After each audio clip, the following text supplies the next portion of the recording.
Coming up in this Fincast, a whole new way to look at and use live rock in your marine aquarium.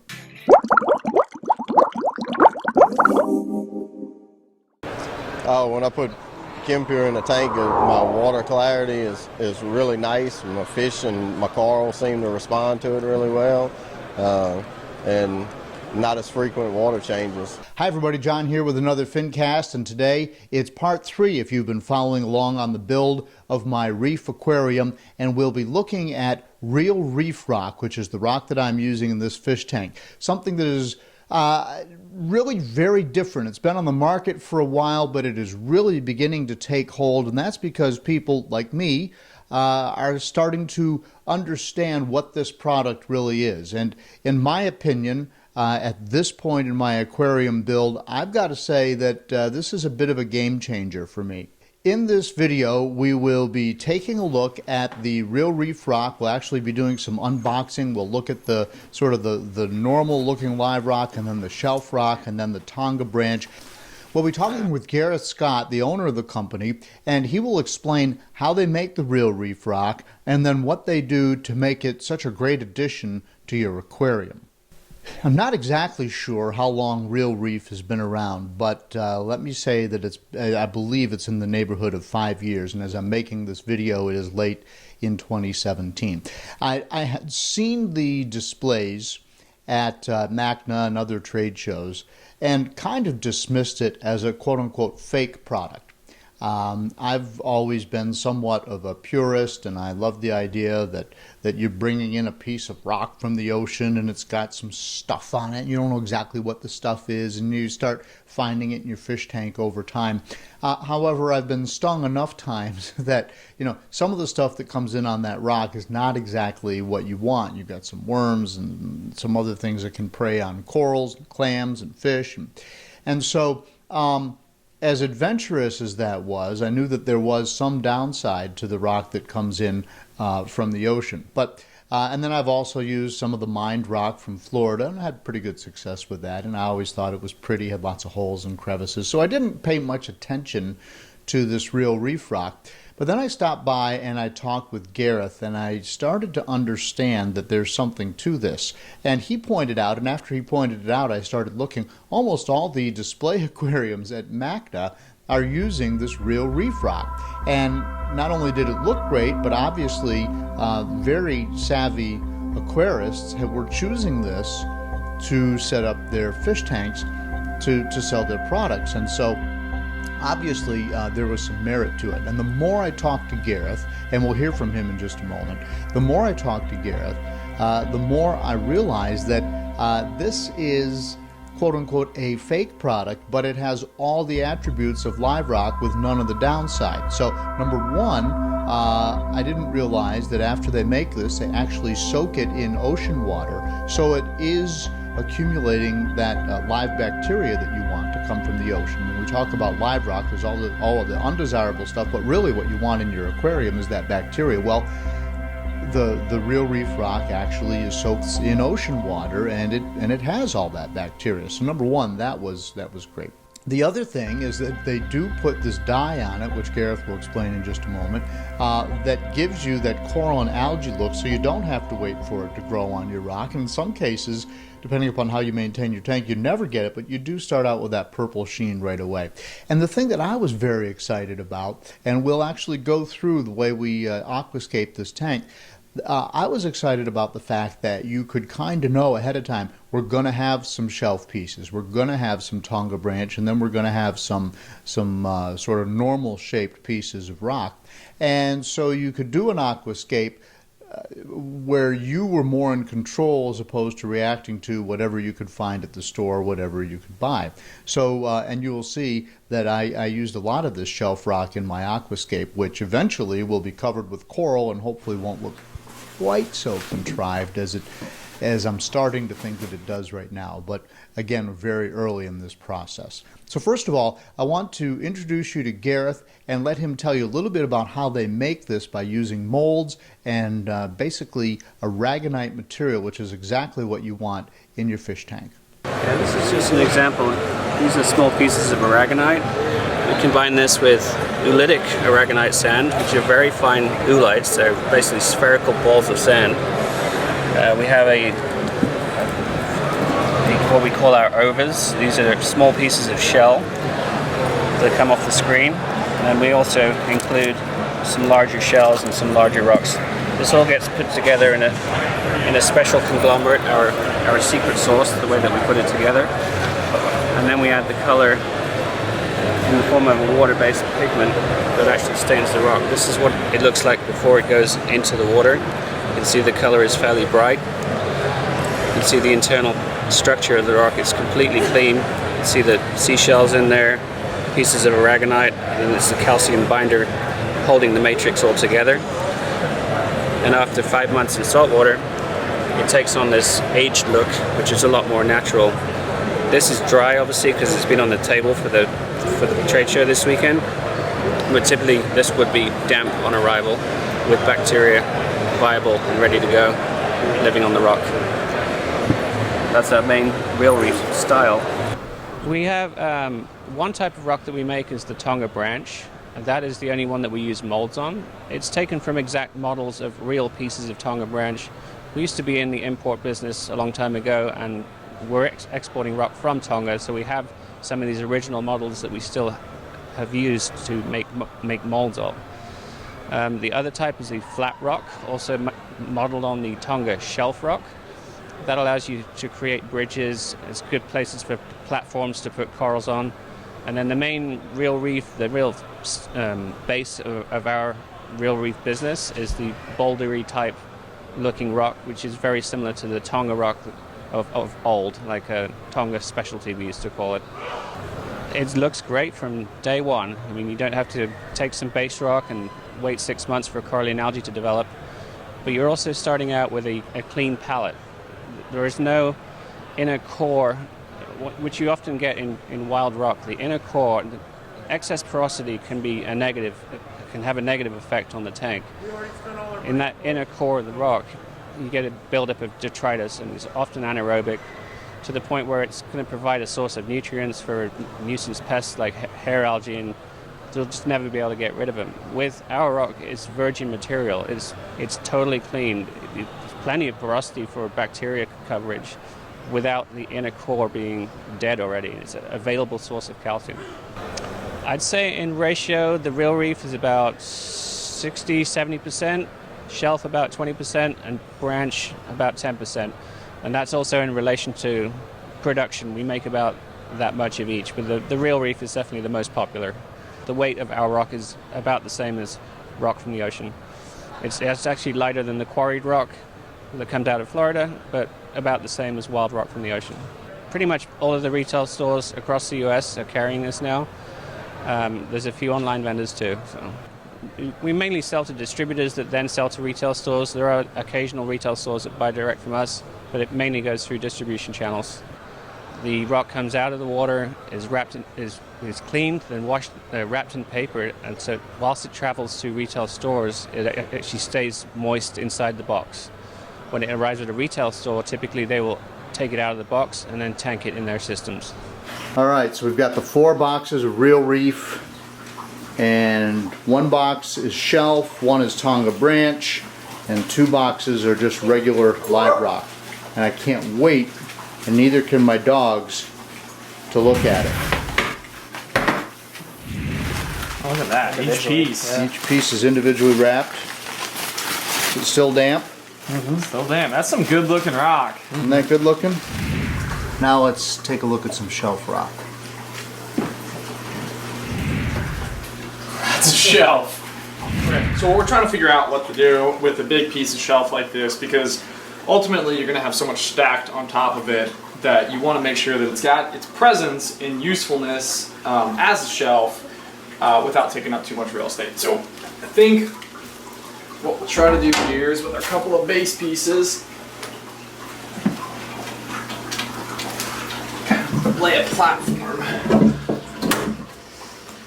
It was really fun to unbox this rock and kind of see what we had.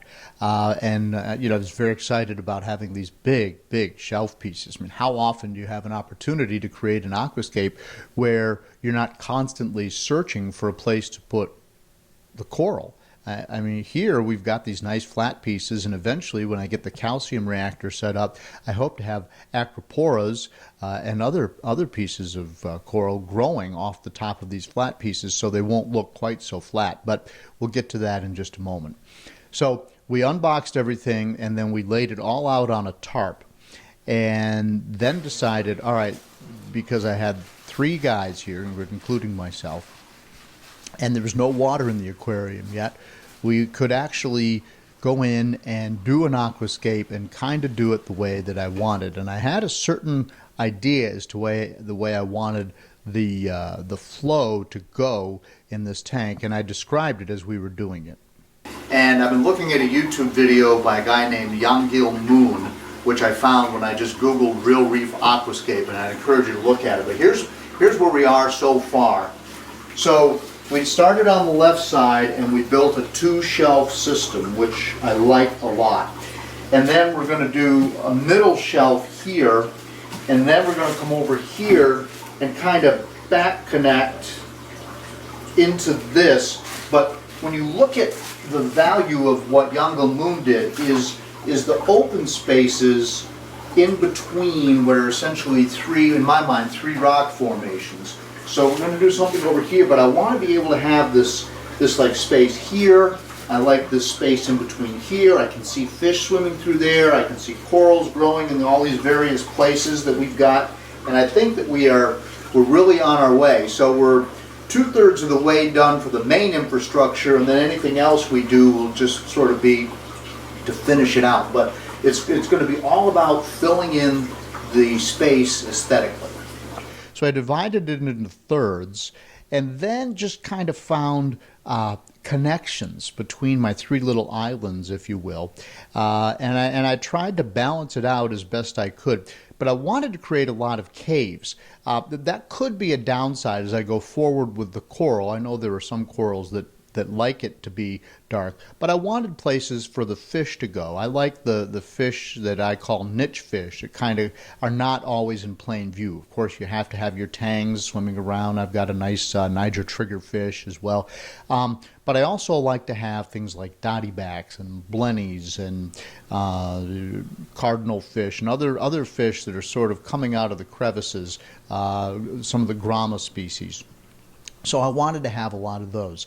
I may have too much shade in this tank, but for now I really, really like the way that it looks after we finished putting it all together. So once the aquascape was in place, we used the sand, which also came from Real Reef, and this is actually collected in the Bahamas, and it's a particular type of sand. This is like a sugar sand. It's extremely fine. And each granule is something called an oolite, which is perfectly round and has more surface area for more beneficial bacteria. So the nitrifying ability of this rock, as you heard Gareth say, and the sand, I think is going to be a huge plus going forward. Now, after we got everything in place and then we started adding the water, you may have seen in an earlier Fincast, which is my word for fish video or aquarium video, you may have seen that I had some really cloudy water. For about 3 or 4 days, we couldn't even see that beautiful rock work.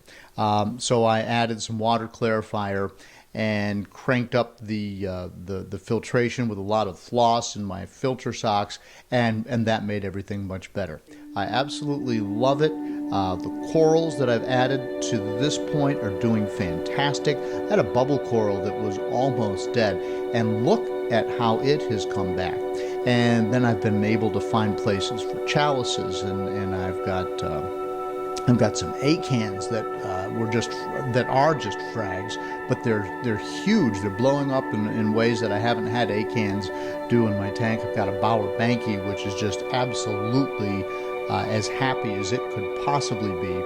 And so I'm anxious now to move forward and to use this rock in a way that allows me to take advantage of those shelf areas right now. But I'm curious, what do you think of this aquascape? Does it look too contrived? Does it look too planned?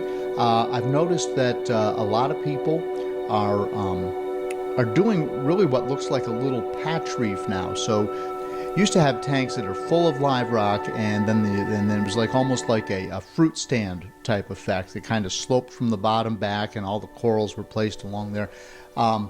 And that was one look. And now I'm seeing people just sort of put 3 or 4 or 5 or 10 pieces of rock along the middle of the tank and then trying to grow the corals off of it. And if the corals do grow, well, that's great, because now you've got a nice little patch reef, and then the fish are swimming around and you have more open water.